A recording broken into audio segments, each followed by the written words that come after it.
Captain Arjun Salas stood on the observation deck of the Starlight's haven, staring out at the sprawling canvas of stars. His freighter, a patched up but dependable vessel, hummed beneath his feet. It had been 3 weeks since they'd left Varro's station, laden with medical supplies bound for the damaged colonies of Sector R19. 3 weeks of routine hyperspace jumps, routine maintenance, and routine boredom. Arjun welcomed the monotony. It meant life aboard the Haven was predictable and profitable. But space, as he knew, had a habit of throwing the unexpected at you. His chief engineer, Marisol Sparks Tanaka, sauntered into the deck in her oil-stained coveralls, a datapad in hand. "Cap'n," she called, voice low and urgent. "Got something on the long-range scanners. Faint distress beacon. Locations off the charts." Arjun pivoted, his heart rate quickening. "How faint?" "Almost drowned out by solar winds. But it's got a pulse. Regular. It's out near the Zephyria Belt." The Zephyria Belt lay on the edge of charted space, a graveyard of derelict mining platforms and forgotten research stations. Few freighters ventured there, and fewer still returned with anything but salvage. Arjun tapped the comms panel, put it up on the main screen. A green-tinged hologram flickered to life, showing a broken dotted line weaving through asteroids and barren moons. Sparks zoomed in on a single red blip. "That's the beacon. No identification code. Signals old primitive beacon tech. Might be decades old." Arjun frowned. Primitive tech usually means someone either has no better resources or someone wants to keep it that way. He rubbed his jaw. "Course correction." Sparks shrugged. "Up to you, Cap'n. But it's not on any nav chart. Could be Pirate's funhouse trap." He closed his eyes for a moment. Duty, he reminded himself. Duty and the promise of a hefty salvage fee if something valuable turned up. Plot an intercept course. Prepare an EVA team. Full suit. Standard kit, emergency stretcher, and open a channel to the crew. Evacuation protocol. "Aye, Cap'n." Sparks tapped away. 40 minutes later, the Starlight's haven coasted to a silent drift above a gray, crater-pocked moon. The ghostly silhouette of an abandoned mining outpost sprawled across its surface-rusted spires, collapsed corridors, and ominous shadows. No signs of life, no response to hails, just that persistent beacon, alive with quiet urgency. Arjun suited up in the airlock. The hiss of pressure venting sounded like a final breath. "You ready?" Sparks' voice crackled through his helmet. "Come." Her helmet light bobbed behind him, accompanied by 2 armed crew members, Janice and Core. "Ready," he said. "We move on my mark." They ejected from the airlock, free-floating in the dimness. He adjusted his thruster pack and navigated toward the beacon source, its signal growing stronger with every meter. Below, the mining outpost's main landing cradle lay crushed, wrecked by what looked like a massive impact. Panels were torn open, cables draped like tentacles across the ground. They landed near the crater rim. Sparks crouched, scanning the soil. "Seems recent. Organic matter detected." She frowned. "Blood old, but traces of it." Arjun proceeded. "With caution, search for survivors. Keep your comms tight. No broadcasting our position on open channels." Enter the hushed interior of the outpost sent chills down his spine. The corridors were dim, emergency lights flickering. Broken crates, spilled strange crystalline modules, and toxic-looking vials lay shattered. An acrid smell clung to the air. Every step echoed. They followed the beacon deeper into the station, down a maintenance shaft where air filters hummed weakly. Finally, they reached a smashed pressure door. Its hinges twisted and molten seams cracked. The distress beacon pulsed from inside. Arjun kicked shards of scorched metal aside. The chamber beyond was a med bay, its walls lined with consoles and biobank tanks. Most were shattered, but one tank remained intact, its glass dome coated in frost. Faint movement glimmered within.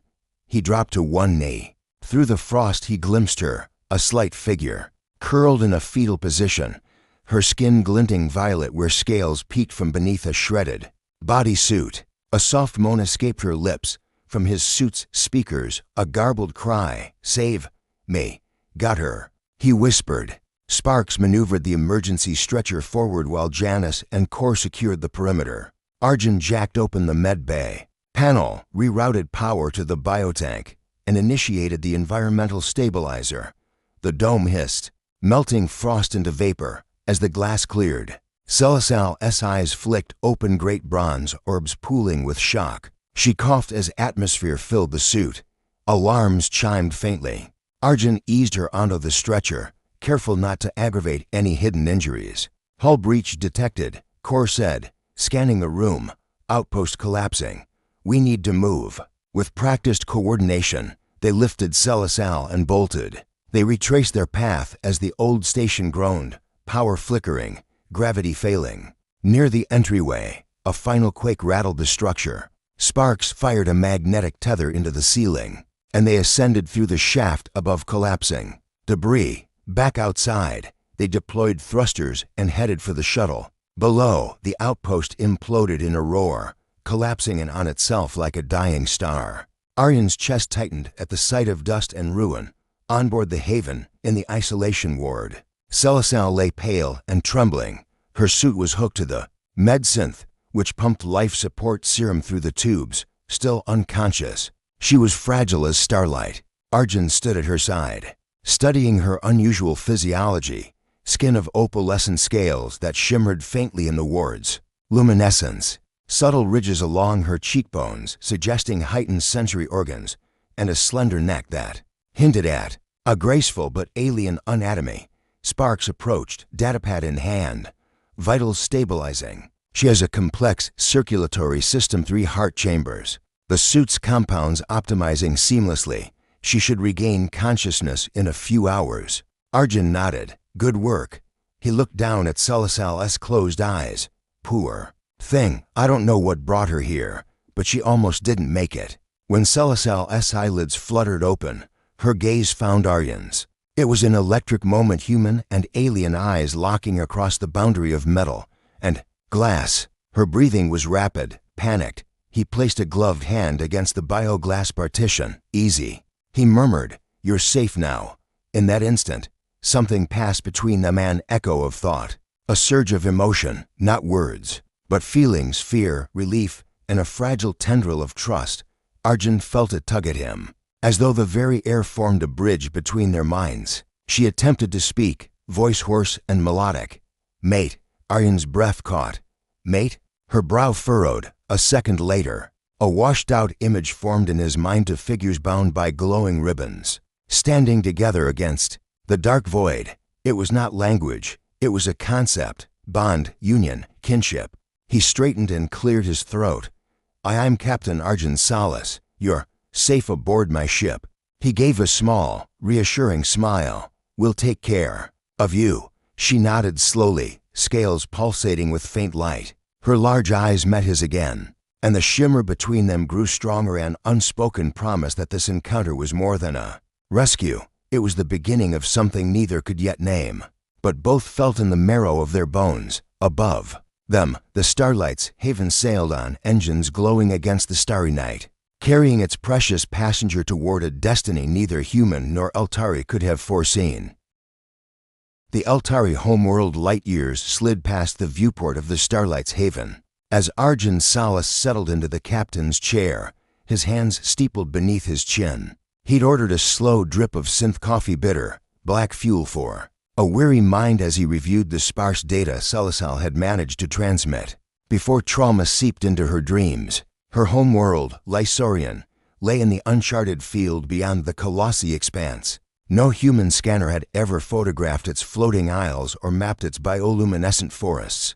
Aryan's charts were hand-drawn sketches, annotated with Salas's trembling handwriting. Approach above the jade rift, beware the dying vines, and, in her native script, a single word that glowed on the hologrid like a promesealthe. The capital city. ETA in for hours, Sparks announced, breaking the captain's reverie. She leaned against the navigation console, arms crossed. "I won't lie. Cap'n, approaching a completely unknown planet with 0 diplomatic clearance and 1 barely conscious alien princesses. Exciting." Arjun offered a tight smile. Exciting's one word for it. He tapped the comms icon. "Celis, can you hear me?" A soft pulse of violet light traveled along the psychic thread. Her voice, hazy but determined, whispered in his mind, Yes, I feel the vine currents rising as we near. They will guide us to the skybow gate. He nodded at Sparks. Plot a course for the Jade Rift corridor. Bring us out of Slipstream just outside the lower thermosphere. As the freighter shuddered into real space, Lysorian filled the viewport, a broad expanse of deep emerald oceans, dotted with floating landmasses, each crowned by dripping forests that shimmered with bioluminescent runes.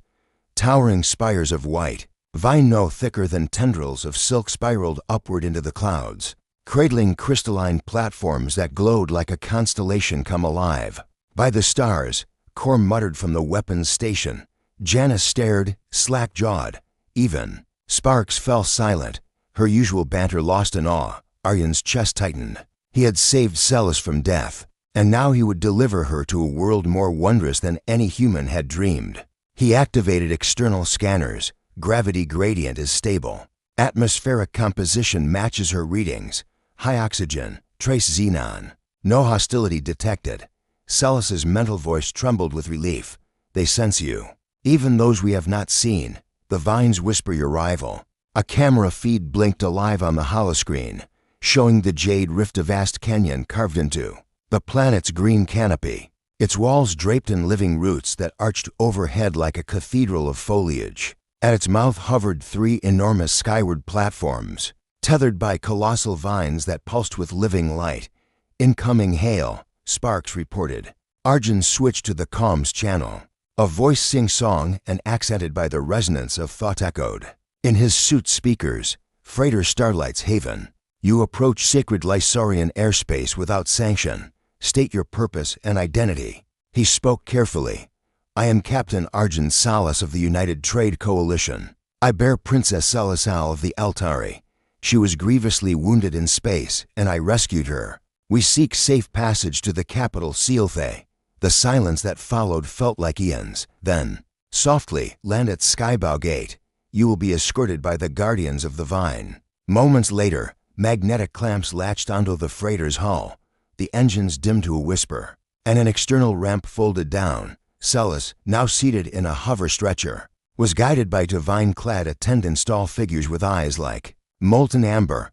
Arjun and his crew followed, rifles holstered and medkits at the ready. They stepped onto a platform of polished white stone veined with glowing green filament. Beneath their boots, the surface hummed with life. Air carried the scent of wet earth and sweet pollen, laced with an undercurrent of something unfamiliar like ozone and warm rain. An immense arbor corridor lay before them, walls formed by intertwined vines, their leaves braided into ornate patterns that shifted in response to footsteps. Bioluminescent flowers bloomed at intervals, casting gentle pools of light. Celis's attendants guided her through this living tunnel, murmuring words in her tongue that sounded like music. Arjun fell into step behind her. He placed a hand upon the vine wall, and his fingertips tingled as energy flowed through the tendrils, almost as if the plant itself welcomed him. In his mind, Celis's gratitude glowed like embers. At the corridor's end stood a pair of towering gates formed from braided vines that arched into a keel over a courtyard. Beyond lay the skyborn city of Sealthay, its streets paved with iridescent scales and lined by spindly towers. Leashed to drifting aisles, the air was filled with the murmur of voices, some spoken, others transmitted as psychic hums that brushed against Aryan's thoughts. A procession awaited them, diplomats in flowing robes of spun moss, druids with vine whips coiled at their hips, and to Altari guard captains whose armor gleamed like polished emerald. All bowed in unison as Celis's stretcher was carried. Forward, from the center emerged a figure robed in midnight purple silk, High Priestess Elvery, her hair a living cascade of neon green vines that writhed gently as if in a breeze. Her eyes, pale and luminous, fixed on Celis, then shifted to Arjun. Celis raised a trembling hand. The psychic ribbon between her and Arjun flared a brilliant violet, visible to all present as a slender stream of light. A hush fell a shared breath between species. Elvery stepped closer, her robes whispering across the courtyard. Princess Celisal, heir of the Favine Initiative, she intoned, voice resonant. You bring forward this human. She placed one slender, vine-wrapped hand on Aryan's shoulder. He claims to be your mate. Aryan's heart thundered. He bowed deeply. By her will and mine, I stand as Celis's bondmate and protector. Soldiers shifted. Diplomats exchanged glances. The vines around them pulsed in anticipation. Then, with deliberate calm, Elvery raised both arms, and a wave of iridescent light washed over the assembly. Arjun felt the vines' psionic embrace, centuries of Eltari memory, their joys and sorrows weaving through his mind. He stumbled, under the weight of their collective will, but Celis's guiding presence steadied him. Together, they withstood the tide of psychic energy. The prism of memory refracted his understanding, visions of ancient bondings, world-healing rituals, even the extinction of rival species, and through it all, his bond to Celis stood unwavering. When the light receded, the crowd exhaled as one. Elvery let her arms fall. Then let it be known across Lysorian, Arjun Celis is the bondmate of Princess Celisal. May the living vines bear witness to your union and guide you both toward the future. A chorus of voices spoken and telepathic rose in a single note of triumph. The diplomats bowed deeper, the guard captains clicked their heels, and even the vines overhead shivered in celebration, as Celis was led away for healing rites in the Temple of Living Growth. Arjun found himself surrounded by curious glances. Sparks had already begun sketching data on her pad. Janice and Kor exchanged excited whispers.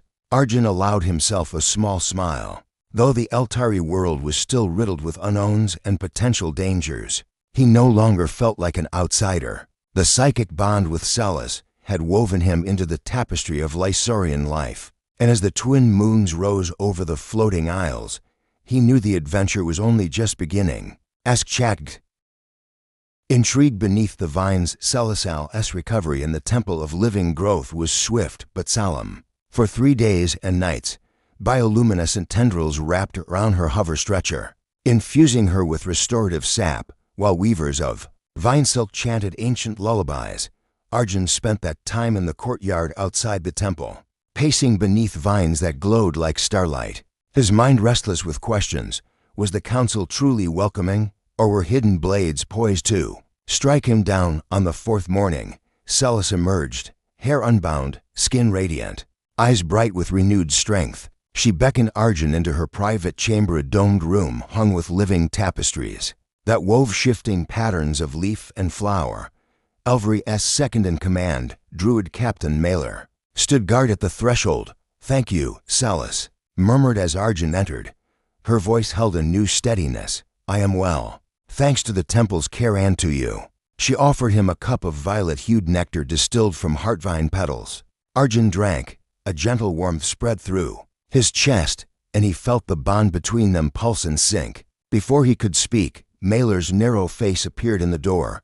"Princess, the council summons you and your bondmate to the Hall of Echoing Leaves." His tone was respectful but edged with urgency. Celis set down the cup. "I know, Captain. It's time." She turned to Arjun, her hand brushing his. "The hall lies beneath the high vine dome. We'll walk the rootway. It's quieter than the public plaza." They departed, descending a spiral ramp of living vine that wrapped around the temple's marble core. The rootway corridor was dim, lit by soft pulses of phosphorescent spores. Here, the air was thick with the hum of subterranean gardens and the distant drip of nutrient-rich water. Arjun noted runes carved along the walls, warnings, blessings, and genealogies of past bondmates. At the hall's entrance, to statues of entwined figures, one human, one Eltari flanked the doors, their eyes set with glowing jade. Celis paused, placing a hand on the cold stone. "Generations ago," she whispered, "an outsider saved our queen from plague. The bond formed then birthed our Favine initiative." She glanced at Arjun. "They expected me to choose a partner among my own people. You are both our future and our deviation." The double doors swung open at their approach. Inside, the Hall of Echoing Leaves stretched vast and vaulted, its ceiling formed by a lattice of living vines dripping with fragrant blossoms. Counselors sat in a semicircle of carved vinewood benches, their robes varying in hue from emerald green to deep violet. At the center, Elvery presided, eyes like pale moons. "Princess Celisal," Elvery began, voice echoing through the chamber, "you return healed, and with you stands the human Arjun Salas, our first non-Altari bondmate. The council awaits your report.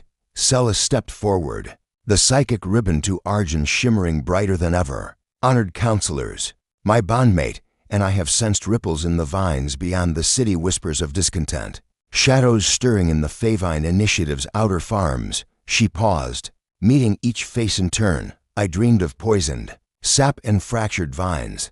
I awoke to find the southern sector's nutrient lines sabotaged. A murmur ran through the council. Arjun swallowed and added, while escorting Princess Celis through the Jade Rift, my scanners detected anomalous energy signatures in authorized power draws in the reactor chambers. Beneath the sky vines, I believe these to be the work of mercenaries who pursued Celis's ship. Elvery's expression hardened.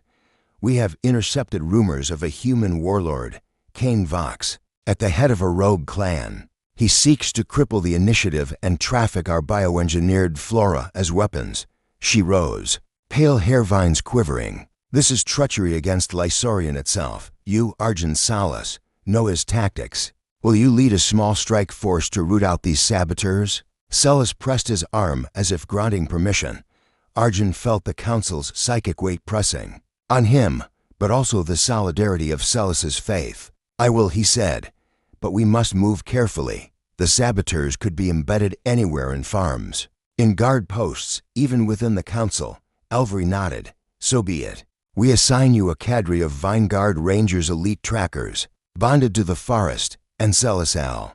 Your presence will guide the vines to reveal the hidden threats. Within the hour, Arjun found himself clad in soft, leather-like armor woven with living fibers that pulsed faintly with green light. He joined for Vineguard Rangers, tall, lithe warriors whose every movement was synchronized with the rhythms of plant and psyche.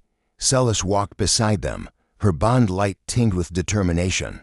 They emerged into the southern agricultural terraces, a riot of color under the morning sun. Rows of favines climbed trellises, their blossoms humming with energy. At first, all seemed well, but as they advanced, the vines recoiled, leaves curling away, sap dripping black like ink. Celis paused, closing her eyes.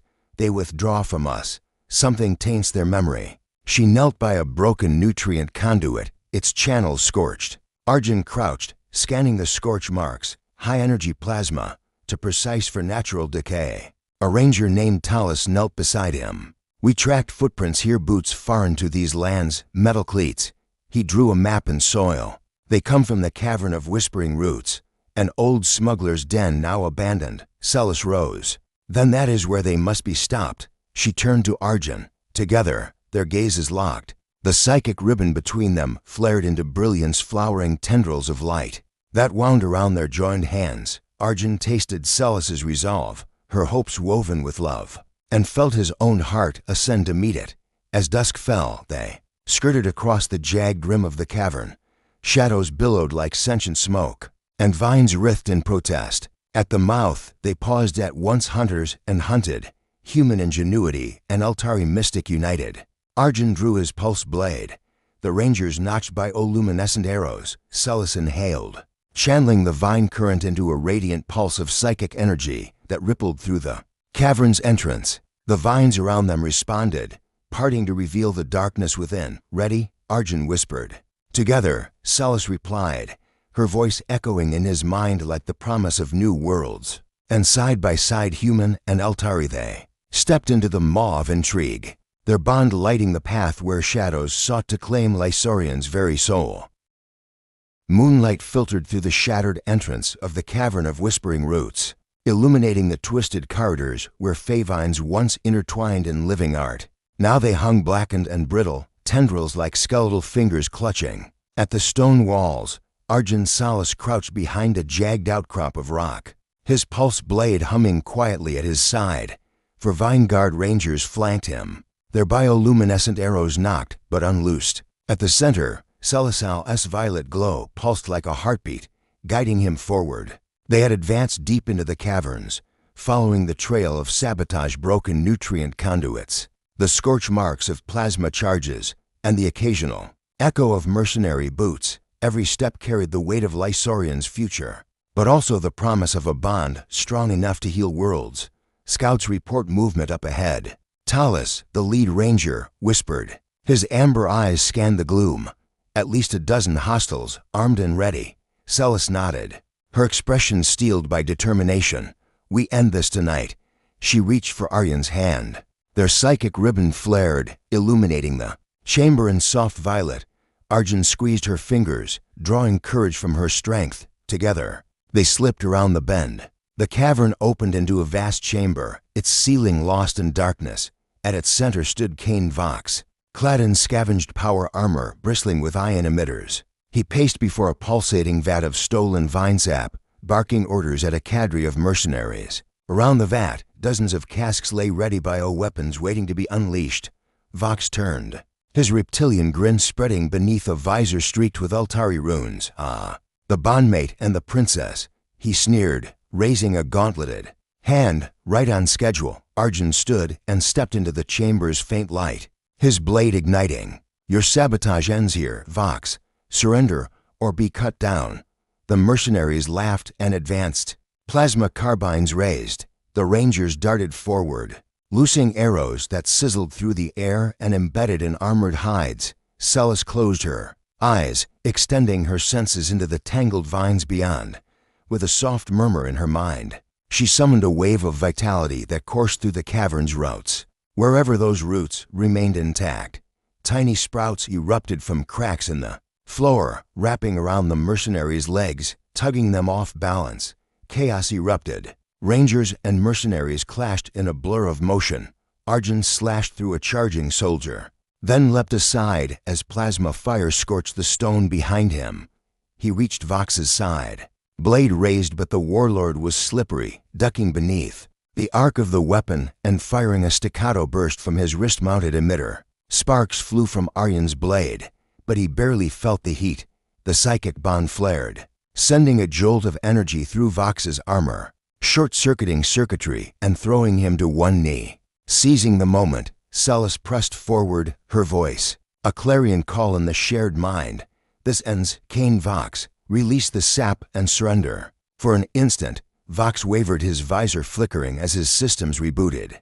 Then rage warped his features. Never to the likes of you. He yanked a concealed blade, rushing at Celis. Arjun dove between them, parrying the blow as the warlord's knife rang against the pulse blade. Time slowed. Arjun and Celis moved as one. He deflected the knife. She channeled the bond's psychic light into a focused strike that resonated through Vox's skull. The warlord staggered, dropping his weapon. Arjun knocked him unconscious with the flat of his blade. Behind them, the remaining mercenaries, ensnared by vines and overwhelmed by rangers, fell swiftly. When the last plasma carbine hit the cavern floor, silence reclaimed the chamber. The vat of sap pulsed gently, its contents still usable if restored to the initiative, and the shattered casks lay empty. Arjun sheathed his blade and turned to Celis. She exhaled, eyes shining. We did it. He offered her his hand. Together, above, the vines trembled in response.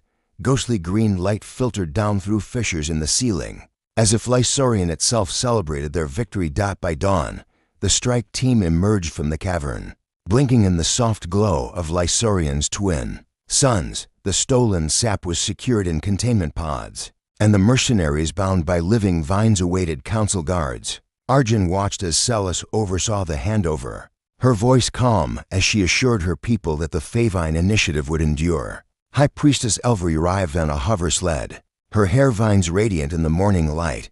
She disembarked, gliding to Celis's side. Then her gaze found Arjun. For a moment, neither spoke. It was as though the worlds measured each other. Then Elvery inclined her head. You have done what was thought impossible, saved my daughter's project, and protected Lysorian's heart. You honor the bond. She raised a hand, and the vines at her feet curled around the containment pods, lifting them gently toward her. Let this victory be the first of many. Celis turned to Arjun, her smile bright enough to rival the sun's. She slipped her arm through his. My bondmate, she said softly, loud enough for all to hear. Lysorian thanks you. A cheer rose from the gathering crowd, druids, rangers, diplomats, each raising their arms in a gesture of welcome. The vines responded, unfurling blossoms that rained down petals of light. Arjun felt tears sting his eyes. He squeezed Celis's hand. "I thank you," he managed, "but it was your world that healed mine." Celis leaned her head on his shoulder, her voice a whisper in his mind. This is only the beginning. Weeks later, beneath the grand arches of the council hall, Arjun stood before a gathering of Eltari elders and human diplomats alike. He wore the title Vinawardhan and the mantle of Protector, symbols of the bond that now linked to civilizations. Beside him, Celisal glowed with pride as she introduced him to ambassadors from distant stars, representatives eager to learn the secrets of the Favine initiative. Behind them, living murals of vine silk depicted the cavern battle the moment the bond struck true, and above, a new peace treaty hung intertwined with blossoms from both worlds. Arjun glanced at Celis, whose hand never left his. Together, they would weave these cultures into a tapestry stronger than any single world. As the assembly rose in applause, Lysorian's 3 moons aligned over the city, stars gleaming through the lattice of vines. In that celestial embrace, Arjun and Celis stood at the dawn of a shared destiny, bondmates across the void, heralds of a future where the farthest corners of space would blossom under the living power of unity.